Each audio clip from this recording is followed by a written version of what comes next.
Hi friends, it's Lisa, and I have a new video today.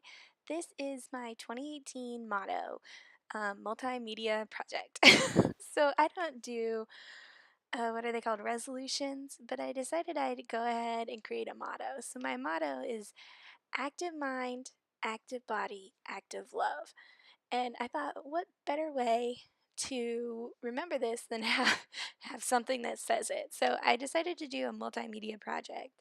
And I'm starting with a 6 by 8 artist's loft canvas. And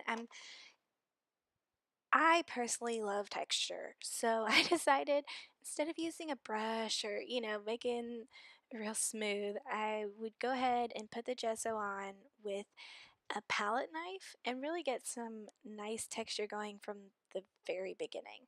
So I've sped the video up now so you don't have to watch it quite in real time. That would be really boring. It takes a while. It's a lot of fun doing it, but it does take a little while. So I went ahead and did that, and since I used quite a bit of gesso, it did take a while to dry. And I'm using a baby wipe to clean everything off because you don't want it to dry on your palette knife. So here is the folk art antique gold metallic whatever acrylic paint I'm using.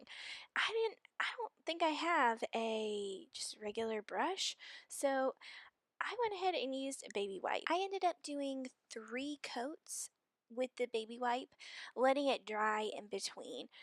It took so long to dry with the gesso, so I decided to try using 3 individual coats. I think that took just as long. I don't know, but it I let it dry the first time. I'm adding a second coat here, and I found if you use just this small finger point of the baby wipe that you actually get to keep more of the paint on there. If you keep moving the baby wipe around to get clean areas, it just keeps soaking the paint into the baby wipe instead of leaving it on your project. I wanted to make sure that the edges weren't just straight white. I don't know that I'm actually going to frame this or not, but I don't have to since the edges won't be just stark ugliness. Anyway, so here I'm really excited because actually getting some gold metallic-y texture on there, which after the first coat I was a little worried that I wasn't going to get that. So while that dried, I went on to my computer, and this is the Cricut canvas. I bought a Cricut maker. It's like the first crafty thing I bought after my house fire, and I knew what my motto was, and I knew what I wanted. I wanted one big word and then the 3 small words on the side. It took me a while to find the actual font that I wanted, and when I finally did, because I wanted 2 fonts, I wanted the active font, the font that it is. I really liked that. And then I wanted another font for the other 3 words. And I really like when you have one font that doesn't have the little lines, like see on the M, it has the little lines anyway, and then one font that does. Here I'm making sure I'm spelling the word mind right because I've done that before. I've gone through the whole project and of course it's all wrong. So, um, resizing, I want to make sure those 3 words are all the same size. And I'm trying to adjust them here, get them all aligned so your eye you really get the right graphic to it. Something that was important to me is that the 3 words were the same like height as the word active, and here you can see there's too much space between some of the letters, so I'm just adjusting that, getting them closer, and getting it all ready. Then I'm going to attach everything, and it's ready to be cut. Well, I do adjust the size. Here in a second you'll see me pause for a second, and that's me looking at my canvas and trying to figure out the size that I actually want. So once I do that, you'll see me color the paper that I'm going to use, and then I don't have a video of it, but I just cut it out on my Cricut Maker. I love the Cricut Maker. I used to have this Scan and Cut, which it had some things that were better than the Cricut Maker, but not having, like, all I have to do is tell my computer or iPad or iPhone, whichever one I'm using, what type of material I want cut out, and then it tells me everything else. It says do this and do this and do this, and then it cuts it. That was the reason why I didn't use my Scan and Cut very often, because I could never figure it out. It didn't make any sense to me. Since I've had the Cricut Maker, now I've been doing a ton of projects. I've probably done 20. Anyway, so I'm using candied apple and festive berries on this paper. It's just some leftover paper that I had. I had already put it through the Xyron machine, and so it has a sticky back. And I don't know that you can really tell the difference between the candied apple and the festive berries colors. At least I really couldn't on this paper. I think it would have been better if I'd used the candied apple and the fired brick. You would have kind of gotten a difference. But I'm not worried about getting a perfect blend, as I'm cutting out real small areas of it. Even if there are harsh lines, it really doesn't, you don't see. So I'm just going through. Blah. Wish that it was this quick to actually blend it. This is, I think, at 8 or 20 times the normal speed or actual speed. So I'm just making sure I'm doing a big area. Sometimes with my Cricut Maker, it cuts in a like almost half an inch off. So I had to make sure that um, I've got it all nice and plenty of space so I don't have any white areas when I do actually cut it. Here I've come in with the other color, festive berries, and adding some additional colors. It could be the paper that I have isn't great, so it might just be that. It does add a little bit darker tone. So now I'm going to go ahead and clean up and cut it. So here you go. Here I've cut it, and I'm not sure how I'm going to get this from here to my project at this point. And so I knew I wanted to cut it down. When you're cutting like vinyl, with the maker, you use transfer tape, but transfer tape isn't going to work with this because it's just going to rip the paper, which is not what I want. I want to transfer it, not, but I do have everything perfectly positioned. So it took me a while, but I finally figured out what I was going to do. And you'll see that in just a minute. So I'm going to bring back out my canvas, which has two coats. And I'm trying to decide really where I want my motto. If you look on my Instagram feed, you will see a painting from a hotel when I went to Disney World, and that's really kind of what my inspiration was. It was gold and yellow and had this very vibrant stripe of red, and that was kind of what I wanted to capture here. So I'm adding my third layer, and here's really where you get that metallic-y finish. So in a minute, I'm going to add a layer of matte gloss gel, and I'll show you that. But I think if I was to do this again, I would have used the gloss instead of the matte, because the matte made everything matte, which made the metallic kind of not shine through. I personally don't like a whole lot of shine. It's really why I never got into foils. It's just too in your face. But this metallic was not. It was just the right amount of in your face. So I've gone ahead and picked 3 different Tim Holtz Stampers Anonymous collections that I'm going to use. And I like to put them together and see if they're actually going to work together. So that's what I'm doing here. I'm just trying to make sure what I've what I've got actually is going to work. So then I'm going to bring back out my canvas and my motto and put the stamps where they're going to be and what colors they're going to be with. So I wanted to add a little hint of blue. There's really these bright tones, and I wanted to add a little bit of cooling tone. And I went ahead and added it behind the active just for a little bit of contrast. I don't have any stamp blocks anymore, so I just cut out some plastic from packaging and use that. It's kind of nice because it's a little bit more flexible. I know a lot of people who do multimedia just use their hands with the stamps and don't actually put it on a block, but I always get super worried that I'm going to ruin the back of the stamp and it's not going to be like sticky anymore. So I could have used my Tim Holtz stamp positioner. I just wasn't sure.